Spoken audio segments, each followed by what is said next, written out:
By a deathbed? People do not say things like that where I come from. Vegas Fringe Festival is back at Las Vegas Little Theater, and I'm here to get the lowdown on what's happening this weekend.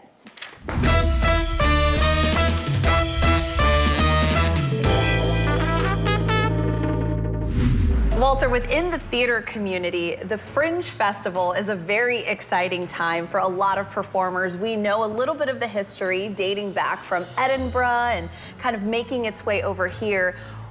How did you bring this to Las Vegas? Well, I got involved with the Fringe Festival back in the 90s in San Francisco, and some friends and I put together a kind of interesting performance arty kind of piece, and it was a lot of fun, and the community that went with it. And when I landed here in Las Vegas, we were looking for some different ideas for Las Vegas Little Theater and others in the community, and we started our own Vegas Fringe, and it's been a hit for the last 14 years, offering a performance space for folks to do that thing they want to do.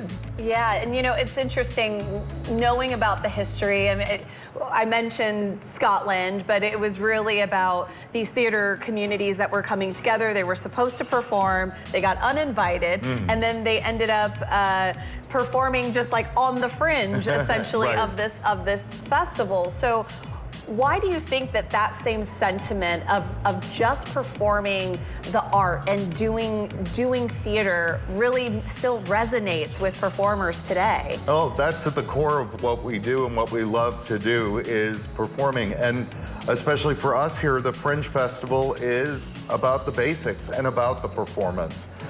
You get 10 minutes to load in, 10 minutes to load out, which means your entire set, costumes, props really need to fit in whatever boxes It's in and out. It's in and out. Whatever your cast can run in the door in 10 minutes and set up before we open the house for the audience to come in, and then you got to pack it up in 10 minutes and get out. What does Vegas Fringe Festival look like here at Las Vegas Little Theater?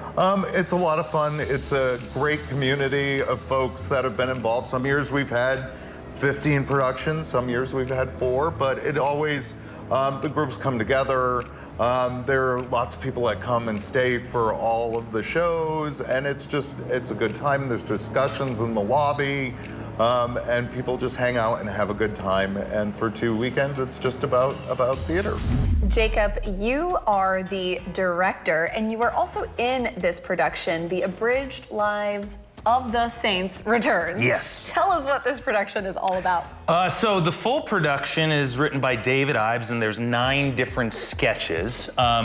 Because it's a Fringe piece, we didn't want to do all 9. That'd be a long 2-hour show. So we decided, okay, let's trim it down and pick 3 that we find very interesting. The first one is a fun little piece called Life Signs, where a man's trying to deal with his mother who's passed away, and kind of comes with that. And you wouldn't think that's funny, but it's actually quite humorous. The second scene is called It's All Good, and it's about a man who's trying to figure out how his life might have been different if he made some different choices. And the third scene is called Enigma Variations, which is just bizarre and wacky, and I suppose the central theme of that is, what's the meaning of life? And it's tackled through a very bizarre way. Well, you're putting on 2 different hats here. You're putting on a director's hat and a performer hat. So how does that process work, sort of, in the space and doing a scene to have both roles? Well, it's very difficult to do both roles, and so I'm only directing the third scene of Enigma Variations. Okay, I'm gonna be in the scene. Can other people take a look and let me know what it looks like from the outside perspective? Because that's really what a director is, of like, we're trying to tell some sort of story, and the actor has their idea of what it is in their head and the story that they're trying to tell, and the director is trying to guide them and let them know, oh, is that the story you're trying to tell? So if you're wearing both hats, it really is, you need to get other perspectives. What does Fringe Festival mean for you? Fringe for me is just an opportunity to do shows that I might not otherwise get to do. But yeah, we pick some shows in our season here at LVLT with our audience in mind of like, hey, what's going to be enjoyable for them?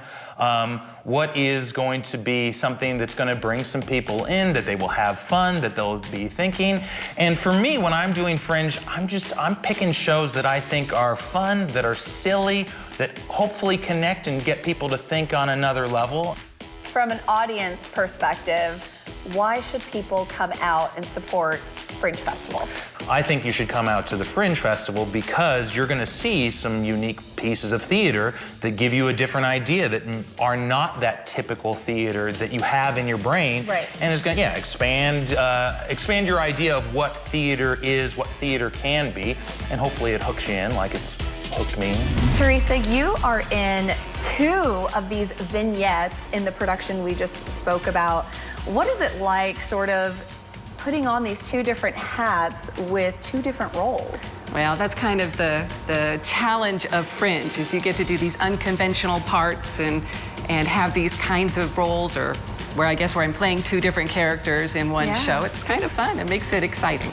Is that what you would say is sort of really the fun part about Fringe Festival? Because it is a different type of experience compared to what you're sort of used to in a traditional production. It is a lot different. And yes, that is why I enjoy it so much. You know, these are kinds of shows that, like they said, we don't normally see on the main stage, but they're voices that deserve to be heard. And when I saw that this piece was being done, of course, I'm researching David Ives and I'm looking at his shows, and they say he's humorous, but he has like a existential twist in his plays. Right. So I get to kind of look at that character from that viewpoint. I want to be funny, but I'm also looking at the bigger picture and trying to see what the playwright was thinking about.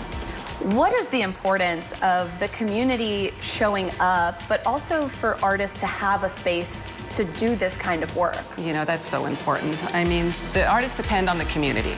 And I believe that the theater has a role in speaking to issues and speaking to things that people don't normally think about. Well, I am not off book yet, so there is some studying of my own lines I have to do. But before I go, be sure to head to lvlt.org for tickets and check out Vegas Fringe Festival.